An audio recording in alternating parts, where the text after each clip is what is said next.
અમદાવાદના ઇસ્કોન મંદિરમાં જન્માષ્ટમીના પાવન પર્વને લઈને ભંડારાનું આયોજન કરવામાં આવ્યું છે। ઉલ્લેખનીય છે કે કૃષ્ણના જન્મ પછી જ ભક્તો પોતાનો ઉપવાસ ખોલતા હોય છે।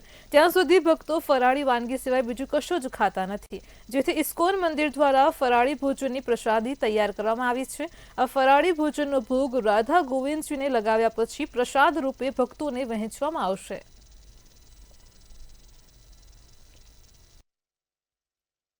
ઇસ્કોન મંદિરમાં ભગવાન શ્રી કૃષ્ણ અને રાધાજીના દર્શન કરવા માટે આવી રહેલા ભક્તો માટે ફરાળી ભંડારાનું આયોજન જે છે તે ઇસ્કોન મંદિર દ્વારા કરવામાં આવ્યું છે। વિશેષ રૂપે જો વાત કરવામાં આવે તો મોરૈયો જે છે તે અત્યારે હાલ તૈયાર થઈ રહ્યો છે ને ફરાળી આઈટમો જેને કહી શકાય, જેમાં મોરૈયો, શીરો, બટાકાની ચિપ્સ ને સાબુદાણાના વડા, આ બધી વસ્તુ જે છે તે બનાવવામાં આવી રહી છે। ત્યારે અત્યારે હાલ આપ જોઈ શકો છો 200 કિલો મોરૈયો જે છે તે તૈયાર કરવામાં આવી રહ્યો છે। સાથે જ આપ જોઈ રહ્યા છો કે 150 કિલો જેટલો ફરાળી શીરો જેને કહેવાય રાજગરાનો શીરો એ અત્યારે હાલ તૈયાર થઈ રહ્યો છે। અહીંયા આવનારા ભક્તો જે ભગવાન શ્રી કૃષ્ણ માટે થઈને આજે જન્માષ્ટમીનો ઉપવાસ કર્યો હોય છે ત્યારે તે લોકો માટે થઈને આજે વિશેષ વ્યવસ્થાના ભાગરૂપે ફરાળી ભંડારાનું જ્યારે આયોજન છે ત્યારે આપ જોઈ શકો છો કે બટાકાની સબ્જી પણ આ તપેલામાં બનીને તૈયાર થઈ રહી છે।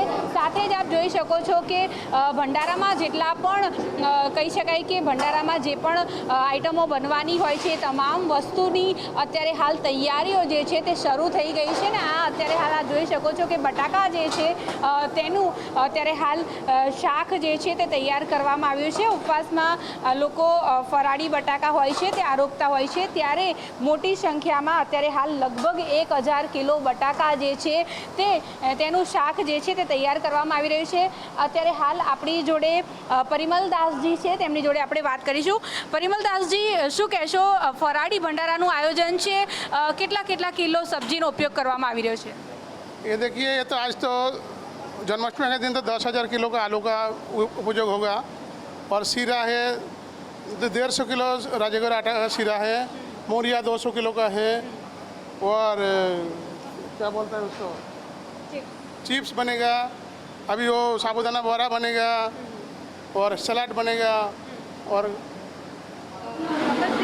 તો આ બધી વસ્તુ જે છે તે ફરાળી આઈટમો જેને કહી શકાય તે અહીંયા અત્યારે હાલ વિશેષ રૂપે બની રહી છે।